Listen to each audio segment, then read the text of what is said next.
Dear student, welcome to Advait education.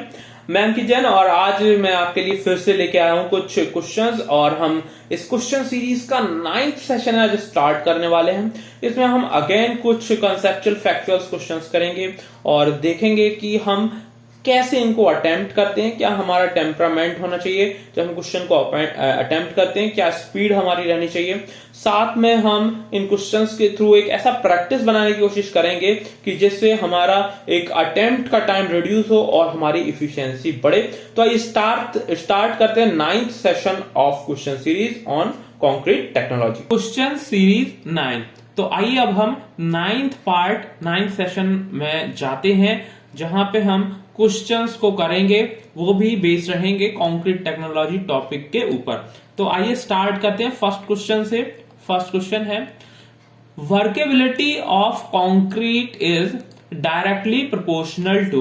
अब हमें यहाँ पे वर्केबिलिटी ऑफ कंक्रीट के बारे में कुछ स्टेटमेंट, कुछ पैरामीटर्स दिए गए हैं और उसके बारे में हमें ये बताना है क्या ये पैरामीटर्स वर्केबिलिटी ऑफ कंक्रीट को डायरेक्टली अफेक्ट करते हैं या नहीं। ठीक है, तो अब हम वन बाय वन करके उन पैरामीटर्स को पढ़ेंगे और देखेंगे कि उनका कंक्रीट की वर्केबिलिटी पे क्या इफेक्ट होता है। ठीक है, तो फर्स्ट है टाइम ऑफ ट्रांजिट।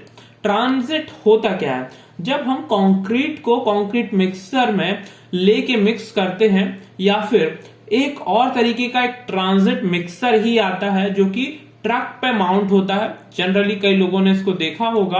तो जब हम उसको मिक्स करते हैं, उसको मिक्स करना, उसका रिवॉल्व करवाना, जिससे कंक्रीट जो है मिक्स होता रहता है, उसको बोला जाता है ट्रांजिट। और उसको कंप्लीट करने में जितना टाइम लगता है उसको बोला जाता है टाइम ऑफ ट्रांजिट। तो क्या वर्केबिलिटी ऑफ कंक्रीट जो है टाइम ऑफ ट्रांजिट पे डिपेंड करता है? तो ऐसा बिल्कुल नहीं है। जो मिक्सिंग की जाती है, जो ट्रांजिट जो मिक्सर यूज किया जाता है, उसको जस्ट कंक्रीट को मिक्स करने के लिए यूज किया जाता है। और इसमें कुछ टाइप के जो मटेरियल हैं वो इसलिए यूज किया जाता है ताकि कंक्रीट हार्ड ना होने लगे, और इसमें कुछ केमिकल्स को ऐड भी किया जाता है उस चीज को फैसिलिटेट करने के लिए। तो इसका वर्केबिलिटी से एक डायरेक्ट रिलेशन नहीं है, मिक्सिंग से है। ठीक है, हम नेक्स्ट टॉपिक पे बात करेंगे जो कि है वाटर सीमेंट रेशियो। तो जितना ज्यादा वाटर सीमेंट रेशियो होगा उतने ही ज्यादा पॉसिबिलिटी बनती है कि जो स्लरी होगी वो थोड़ी थिन होती जाती है एक पर्टिकुलर टाइम तक, जितना की वैल्यू परमिसिबल है WIC रेशियो का कंक्रीट में मिक्स करने के टर्म्स में। तो वहां तक WIC रेशियो को क्या किया जाता है यदि इंक्रीज किया जाता है तो देखने में ये मिलता है कि जो कंक्रीट की वर्केबिलिटी है वो उसकी फ्लोएबिलिटी बढ़ती है, उसमें मोबिलिटी बढ़ती है, उसका स्लम्प वैल्यू काफी ज्यादा आता है। तो हम बोल सकते हैं कि जो WIC रेशियो है क्या करता है, एक डायरेक्ट एक इन्फ्लुएंस करता है वर्केबिलिटी ऑफ कंक्रीट को। ठीक है, तो ये हम बोल सकते हैं। तो WIC रेशियो उनमें से एक है। नेक्स्ट हम बात करते हैं ग्रेडिंग ऑफ एग्रीगेट। ग्रेडिंग से मतलब क्या है कि जब हम डिफरेंट एग्रीगेट्स को लेते हैं, जैसे कोर्स एग्रीगेट हुआ, फाइन एग्रीगेट हुआ, और उसमें भी जब हम पर्टिकुलरली उसकी ग्रेडिंग करने के लिए, उसके वॉइड फिल करने के लिए कोर्स एग्रीगेट्स में भी एक छोटे साइज के एग्रीगेट लेते हैं, तो उसमें क्या होता है, हम वॉइड्स को फिल कर पाते हैं। इस तरीके से हम उनको साइज वाइज अरेंज करते हैं कंक्रीट में। और जब ग्रेडिंग एक कोर्सर ग्रेडिंग होती है, ठीक है, ग्रेडिंग एक कोर्सर ग्रेडिंग होती है, यदि हम यहाँ पे ग्रेडिंग बढ़ा रहे हैं, से मतलब है कि कंक्रीट की ग्रेडिंग को कोर्स करते जा रहे हैं। ठीक है, तो कोर्स ग्रेडिंग यदि हो रही है तो हमें पता है कि उसका सरफेस एरिया, एग्रीगेट का सरफेस एरिया कम होगा और उसके लिए कम स्लरी की जरूरत पड़ेगी और एक अच्छा इंटीग्रेटेड मिक्स बनता है जो कि उसमें फ्लोएबिलिटी अच्छी होती है, मोबिलिटी अच्छी होती है, कॉम्पैक्टेबिलिटी, ये सब प्रॉपर्टी उसकी एनहांस्ड वे में हमको देखने को मिलती है। और हम बोल सकते हैं कि उसकी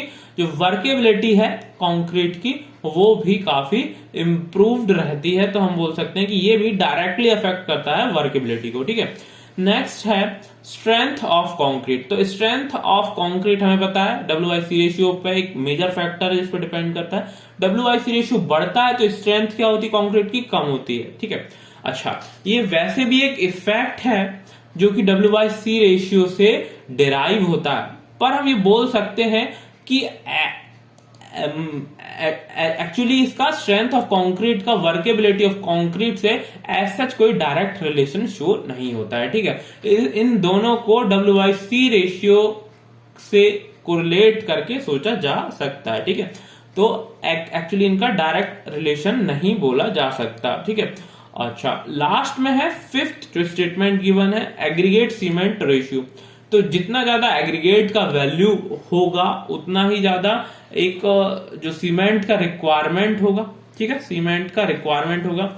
अच्छा, एग्रीगेट सीमेंट रेशियो में और भी बहुत सारी चीजें हैं कि साइज ऑफ एग्रीगेट और उसकी ग्रेडिंग, ऐसा कई सारी चीजें हो सकती हैं। तो इसका डायरेक्ट रिलेशन नहीं बोला जा सकता क्योंकि एक मेजर एस्पेक्ट है और उससे कुछ एस्पेक्ट वर्केबिलिटी को कम करते हैं, कुछ ज्यादा करते हैं, इसलिए डायरेक्ट प्रोपोर्शनल इसका वर्केबिलिटी ऑफ कंक्रीट से नहीं बोला जा सकता। तो यहां पे हमको दो स्टेटमेंट नंबर 2 और स्टेटमेंट नंबर 3 डायरेक्टली अफेक्ट करते हुए दिखते हैं कंक्रीट की वर्केबिलिटी को।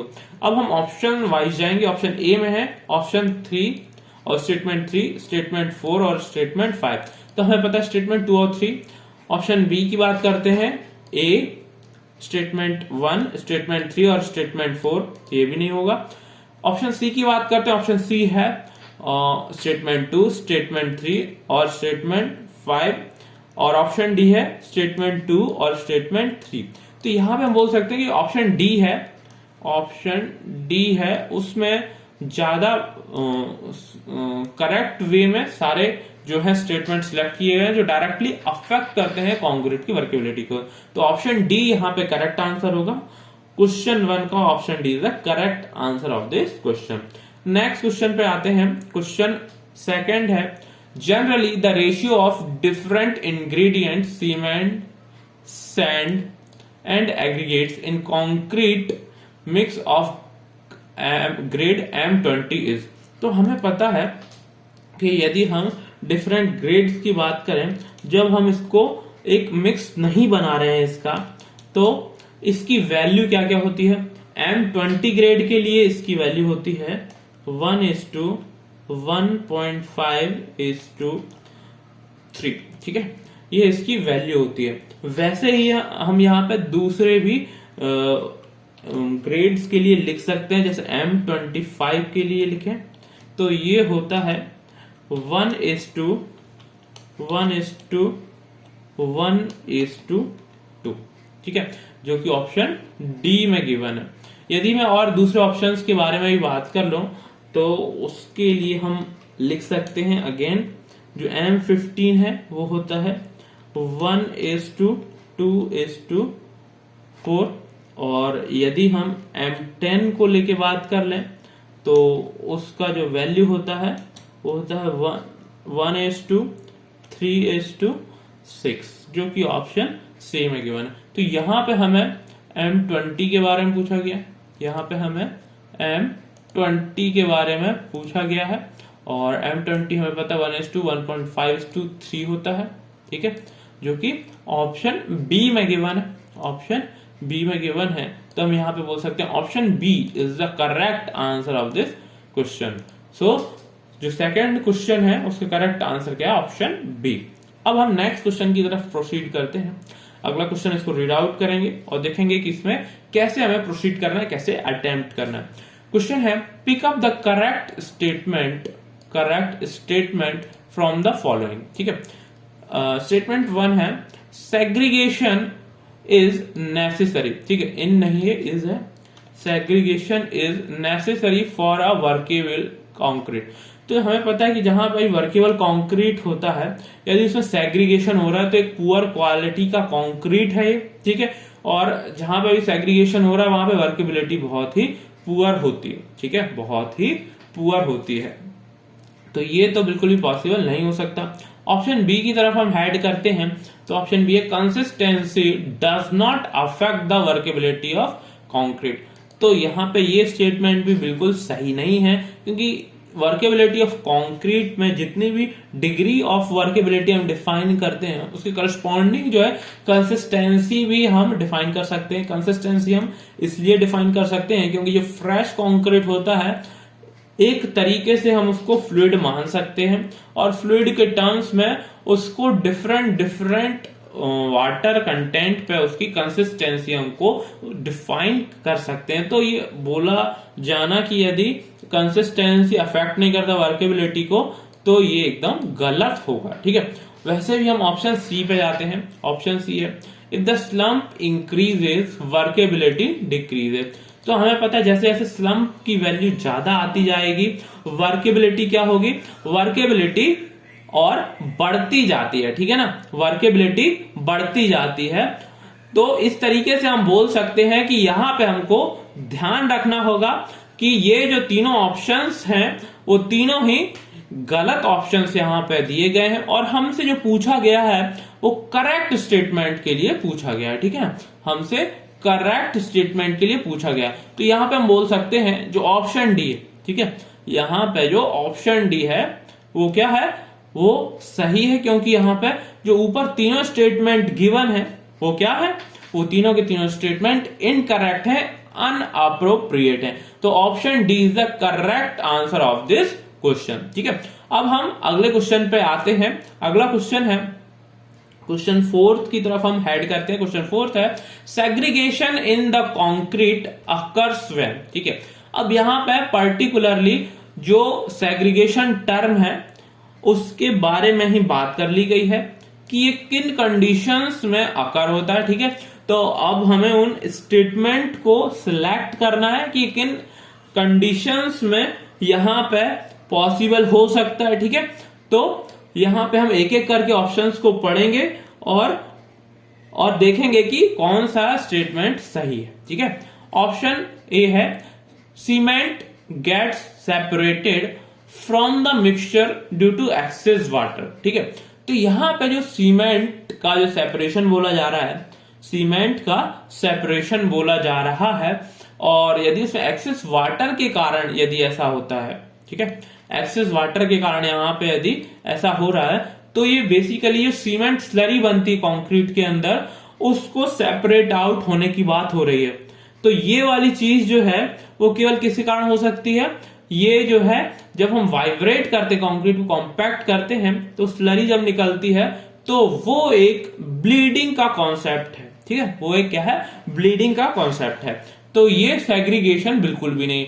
अच्छा, सेग्रीगेशन और ब्लीडिंग में क्या डिफरेंस है इसको भी मैं बताऊंगा, पहले हम एक बार ऑप्शंस कंप्लीट करते हैं। ठीक है, ऑप्शन बी है, cement fails to give adequate binding quality.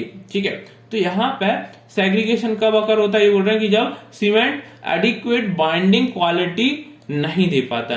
तो कई बार जब बाइंडिंग क्वालिटी जो है नहीं भी दे पाने के कारण क्या होता है, कम स्ट्रेंथ का हमें कंक्रीट मिल सकता है, पर ये पॉसिबल नहीं है हर बार कि वहां पे सेग्रीगेशन ही अकर हो। ठीक है, तो ये भी उतना अनअप्रोप्रिएट ऑप्शन नहीं है।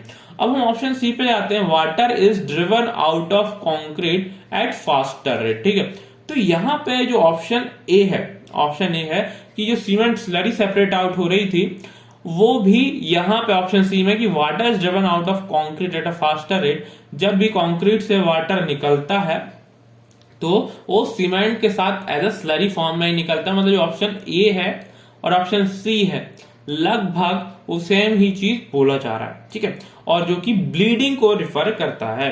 अब हम ऑप्शन डी पे जाते हैं, coarse aggregate tries to separate out from the finer material. अच्छा, जब सेग्रीगेशन होता है तब वहां पे जो कोर्स एग्रीगेट हैं अपने हाई इनर्शिया के कारण rest of the part of cement से अलग होने लगते हैं, सॉरी कंक्रीट से अलग होने लगते हैं।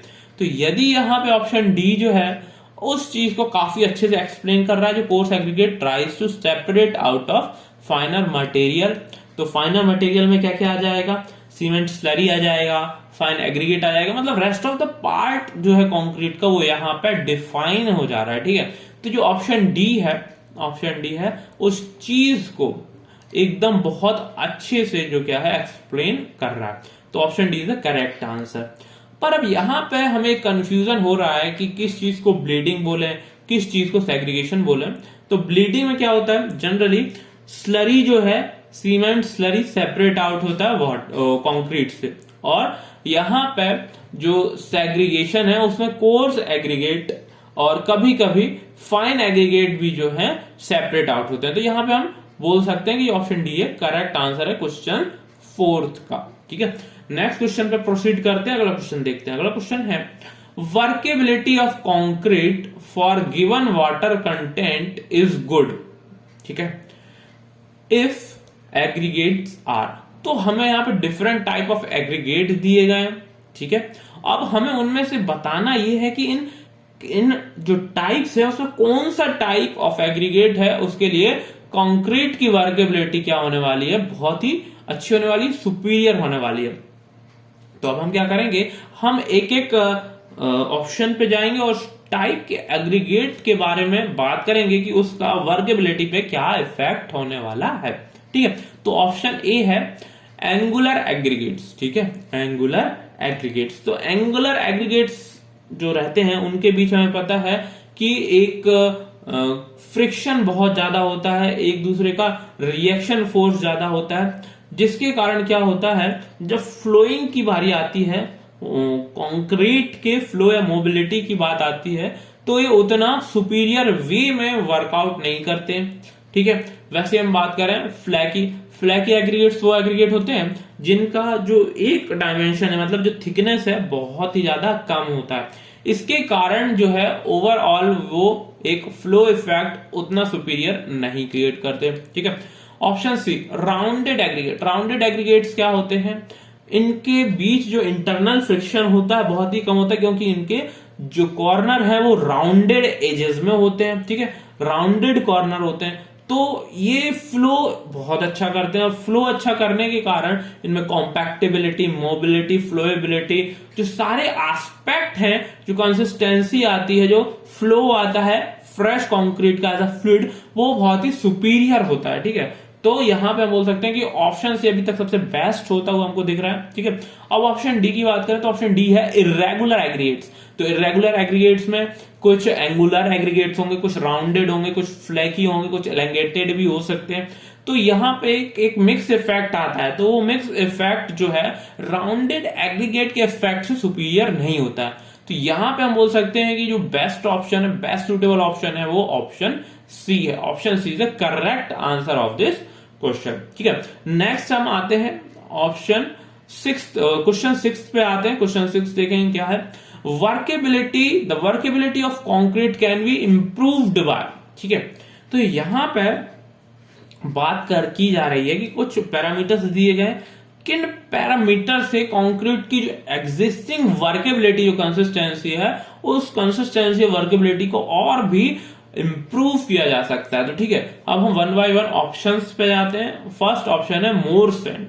ठीक है, यदि हम ज्यादा सैंड लेते हैं तो ज्यादा सैंड लेने से क्या होता है, उसको कवर करने के लिए जो स्लरी है, जो आपस में बॉन्ड बनाती है, सीमेंट स्लरी जो एक एडहेसिवनेस प्रोवाइड करती है, उसकी ज्यादा रिक्वायरमेंट बढ़ जाती है। ठीक है, तो एट लास्ट उसमें जो क्या है, फ्लोएबिलिटी, जो मोबिलिटी है, उतनी देखने को मिलती नहीं है। ठीक है, ऑप्शन बी की बात करें मोर सीमेंट। ठीक है, ऑप्शन सी की बात करें मोर सीमेंट। तो एक एग्जिस्टिंग कंडीशन से यदि हम सीमेंट और ज्यादा बढ़ाते हैं तो उसमें जो डिफरेंट कंस्टिट्यूएंट है उनके बीच इंटीग्रिटी बढ़ती है। उनके बीच क्या बढ़ती है, इंटीग्रिटी बढ़ती है, और ये फैसिलिटेट करता है एक इंप्रूव्ड वर्केबिलिटी ऑफ कंक्रीट के लिए। ठीक है, तो ये प्रोबेबल आंसर हो सकता है। ये क्या हो सकता है, एक प्रोबेबल आंसर हो सकता है। तो अभी हम इसको क्या रखते हैं, हम इसको एक एज अ सूटेबल आंसर रखते हैं, पर हम बाकी ऑप्शंस भी पढ़ेंगे।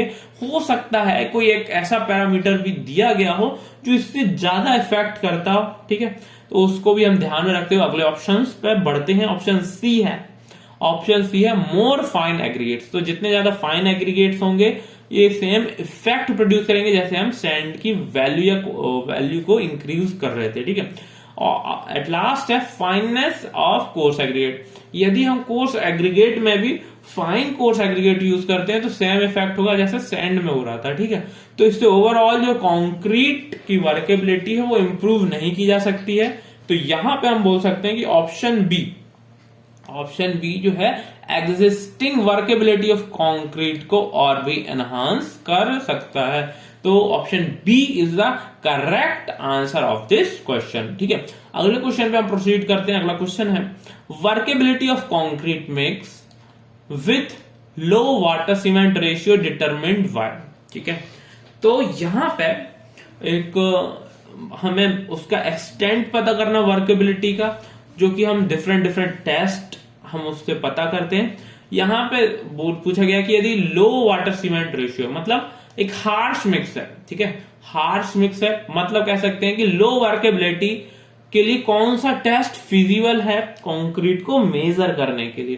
तो यहां पे हम 1 by 1 करके एक टेस्ट पढ़ेंगे और जो सूटेबल होगा उस पर हम रुक जाएंगे और वही हमारा आंसर भी होगा। ठीक है, ऑप्शन ए है स्लम्प टेस्ट। तो स्लम्प टेस्ट हमें पता है मीडियम वर्केबिलिटी, हाई वर्केबिलिटी या हाई कंसिस्टेंसी ऑफ कंक्रीट के लिए क्या होता है, डिफाइंड होता है, उसके लिए सूटेबल होता है। ठीक है, तो यहां पे ये सूटेबल नहीं होगा। ठीक है, ऑप्शन बी है टेंसाइल स्ट्रेंथ टेस्ट। तो जो टेंसाइल स्ट्रेंथ टेस्ट है वो पर्टिकुलरली कंक्रीट या सीमेंट के लिए परफॉर्म किया जाता है, उसका वर्केबिलिटी से कुछ भी लेना देना नहीं है। ठीक है, option C compaction factor test. तो हमें पता कॉम्पैक्शन फैक्टर टेस्ट जो है, कॉम्पैक्शन फैक्टर टेस्ट जो है वो मीडियम और लो वर्केबिलिटी ऑफ कंक्रीट के लिए यूज किया जाता है। ठीक है, तो किसके लिए यूज किया जाता है, यूज्ड फॉर, ठीक है, used for low and medium workability of concrete.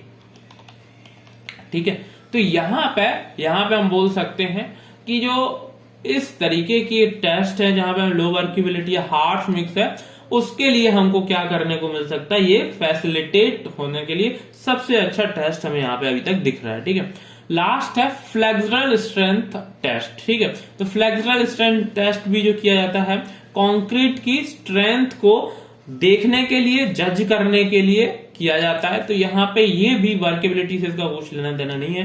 जो गिवन ऑप्शन है, जो गिवन ऑप्शंस हैं उसमें से जो ऑप्शन सी है सबसे ज्यादा सूटेबल आंसर यहाँ पे हमको देखने को मिलता है। Option C is the correct answer of this question. ठीक है, अब हम अगले क्वेश्चन पे प्रोसीड करते हैं। अगला क्वेश्चन है if the compaction factor is 0.9।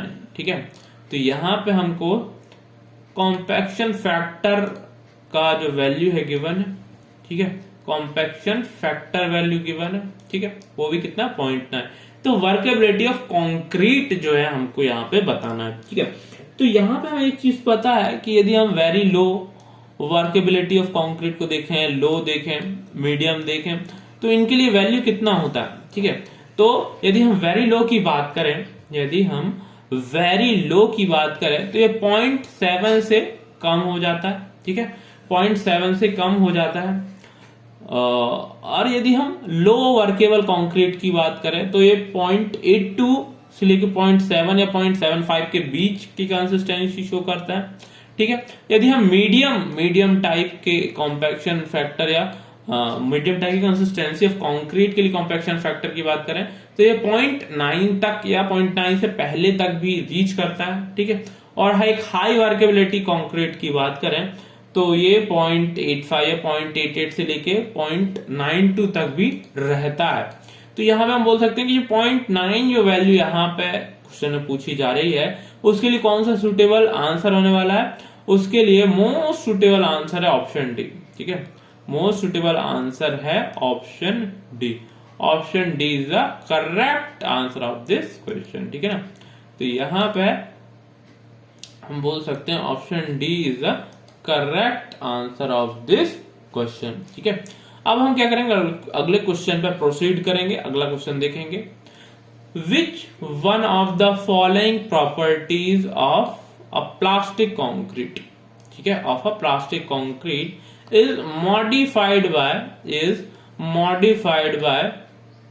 तो हमें एक यहाँ पे एक मॉडिफिकेशन पूछा जा रहा है कि इसमें क्या मॉडिफिकेशन किया जा सकता है एक पर्टिकुलर टाइप ऑफ एजेंट जो कि एयर एंट्रेनिंग एजेंट है उससे। ठीक है, तो हम देखते हैं 1 by 1 करके कि कैसे एक एयर एंट्रेनिंग एजेंट जो है हमें हेल्पफुल रहता है। ठीक है, कंक्रीट की वर्केबिलिटी को डिफाइन करने के लिए, उसमें इंप्रूवमेंट लाने के लिए, ठीक है ना। तो यहाँ पे हम 1 बाय 1 देखेंगे जो ऑप्शंस गिवन है, ठीक है। तो हमें पता है जैसे ही हम यहाँ पे एयर एंट्रेनिंग एजेंट्स को पेनिट्रेट करते हैं, इम्प्रेग्नेट करते हैं कंक्रीट में, तो वहां पे एक एयर बबल्स जो है प्रोड्यूस होते हैं। इन एयर बबल्स के थ्रू क्या होता है, जो डिफरेंट एग्रीगेट्स हैं उनके बीच में फ्रिक्शन कम होता है। फ्रिक्शन कम होगा, एंगुलर फ्रिक्शन कम होगा, तो यहाँ पे वर्केबिलिटी एनहांस्ड होगी, ठीक है, वर्केबिलिटी एनहांस्ड होगी, ठीक। सेग्रीगेशन, नेक्स्ट है सेग्रीगेशन, ठीक है। तो सेग्रीगेशन क्या होता है, सेग्रीगेशन होता है जो कोर्स एग्रीगेट है उनका रेस्ट ऑफ द कंक्रीट से क्या होता है, हमें यहाँ पे सेपरेशन देखने को मिलता है। पर जैसे हम एयर एंट्रेनिंग एजेंट्स का यूज करते हैं, तो एयर एंट्रेनिंग एजेंट्स के कारण क्या होता है, उनकी मोबिलिटी जो है उसको एक जगह मिलती है और उनके मिक्स होने की जो प्रोबेबिलिटी है बढ़ जाती है, ठीक है। और सेग्रीगेशन का जो हमको एक फिनोमिना है वो हमको कम देखने को मिलता है। तो हम ये भी बोल सकते हैं कि सेग्रीगेशन में भी इंप्रूवमेंट देखने को मिलता है, ये भी इंप्रूव होती है, ठीक है। अब हम यहाँ पे ऑप्शन सी की बात करें कि ब्लीडिंग में भी सेम यही चीज होती है कि एक एक्स्ट्रा पार्ट जो है, एक्स्ट्रा वॉल्यूम फ्री रहता है जहां पे मिक्स होने के लिए जगह, स्पेस ज्यादा मिलता है। ब्लीडिंग की जो पॉसिबिलिटी है कम हो जाती है, ठीक है ना, ब्लीडिंग की पॉसिबिलिटी कम हो जाती है। वाइब्रेशन करने के लिए कंक्रीट के अंदर ही जो सीमेंट स्लरी उसके लिए स्पेस है, तो वो सेपरेट आउट नहीं होगा, वहां पे ही क्या करेगा, रहेगा। तो यहाँ पे तीनों के तीनों ऑप्शंस यहाँ पे इम्प्रूव्ड दिखते हैं, ठीक है। तो ओवरऑल हम बोल सकते हैं कि यहाँ पे जो ऑप्शन डी है, यहाँ पे ऑप्शन डी है, क्योंकि चारों के चारों ऑप्शन करेक्ट है, तो option D is the correct answer of this question, ठीक है। तो option D is the correct answer of this question. अब हम नेक्स्ट क्वेश्चन पे प्रोसीड करते हैं। अगला क्वेश्चन है, फॉर गिवन वाटर कंटेंट, ठीक है, दिए हुए वाटर कंटेंट पे वर्केबिलिटी डिक्रीजेस, वर्केबिलिटी कम होती है, concrete aggregate contain an excess of, ठीक है। तो हमें बताना है कि वर्केबिलिटी कम होती है, ठीक है, यदि concrete aggregate contain an excess of, यदि इनमें से कौन सी चीज है जो एक्सेस में अवेलेबल होती है, ठीक है, कौन सी चीज है जो एक्सेस में अवेलेबल होती है जिससे वर्केबिलिटी कम होती है, ठीक है। तो हम 1 बाय 1 जाते हैं, यहाँ पे देखते हैं कौन कौन सी चीजें पॉसिबल हो सकती हैं, ठीक है। फर्स्ट है थिन पार्टिकल्स। तो यहाँ पे कंक्रीट के एग्रीगेट्स में यदि थिन पार्टिकल्स होते हैं, जैसे मैंने आपको पहले भी यहाँ पे आपको इन्फॉर्म किया हुआ है कि जैसे ही थिन पार्टिकल्स होंगे, यहाँ पे उनका सरफेस एरिया बहुत ज्यादा क्या होगा, इंक्रीज हो जाएगा। सरफेस एरिया इंक्रीज होने के कारण क्या होगा, हमें सीमेंट कंपैरेटिवली ज्यादा चाहिए होगा, और यदि वो अवेलेबल नहीं है, water bye cement ratio constant है, तो उस केस में क्या होता है, वर्केबिलिटी कम होने लगती है, ठीक है। ऑप्शन बी है फ्लैट पार्टिकल्स, ठीक है। यदि फ्लैट पार्टिकल्स है, यदि अगेन फ्लैट पार्टिकल्स है, तो वो भी क्या करते हैं, सरफेस एरिया को क्या करते हैं, बढ़ा देते हैं, ठीक है। और फ्लैट पार्टिकल्स आल्सो जब फ्लो होने की कंडीशंस होती हैं, तब उसमें एक फ्लोएबिलिटी को कम करते, ठीक है। तो ये भी क्या करते हैं, डिक्रीज ही करते हैं वर्केबिलिटी को। एलोंगेटेड पार्टिकल्स वो होते हैं जिसका लेंथ क्या होता है, एक मीन साइज ऑफ एग्रीगेट से बहुत ज्यादा होता है, 1.8 टाइम्स ज्यादा होता है। तो ऐसा होने के कारण क्या होता है, जो एलोंगेटेड पार्टिकल्स हैं, फ्लोएबिलिटी, कंसिस्टेंसी, कॉम्पैक्टिबिलिटी को डायरेक्टली अफेक्ट करते हैं, उसको कम कर देते हैं, ठीक है। तो यहां पे हम बोल रहे हैं कि यदि वर्केबिलिटी कम किन कारणों से होती है, ठीक है, हम किसकी बात कर रहे थे, वर्केबिलिटी कम किन कारणों से पॉसिबल होती है। तो तीनों के तीनों ही ऑप्शंस ऐसे हैं जिनके कारण वर्केबिलिटी कम होती हुई दिखती है, जिनके कारण वर्केबिलिटी कम होते हुए दिखती है। तो यहां पे हम बोल सकते हैं कि ऑप्शन डी अगेन, जो ऑल ऑप्शंस आर करेक्ट, क्योंकि यहां पे क्या है, ये सारे के सारे पार्टिकल किसी ना किसी वे में कंक्रीट ऑफ वर्केबिलिटी को क्या करते हैं, रिटार्ड करते हैं, रिड्यूस करते हैं, ठीक है ना। तो अब आज के सेशन में हम इतना ही क्वेश्चंस रखते हैं। आज हमने कुछ कंसेप्चुअल फैक्चुअल क्वेश्चंस किए। इसमें हमने ये अप्रोच देखी कि किस वे में हमारा क्वेश्चन को अटेम्प्ट करने में थिंकिंग होना चाहिए। जब हम एक कॉन्सेप्चुअल क्वेश्चन देख रहे हैं, अटेम्प्ट कर रहे हैं, तो किस सोच के साथ हमें आगे प्रोसीड करना चाहिए, हमारा क्या टेम्परामेंट होना चाहिए, क्या स्पीड हम लेके साथ चलेंगे। तो ये सब चीजें हम इनकी प्रैक्टिस जितना ज्यादा करेंगे उतना ही ज्यादा हमारा क्वेश्चन को अटेम्प्ट करने का और उनको सही करने का एक रेट बढ़ता जाएगा और एट लास्ट हम क्या कर पाएंगे, हमारा जो परफॉर्मेंस है एग्जाम में वो भी बहुत ज्यादा इंप्रूव होता जाएगा। तो इसी नोट्स के साथ मैं आज का सेशन यहीं पे एंड करता हूं। Thank you, good luck, good bye, bye bye.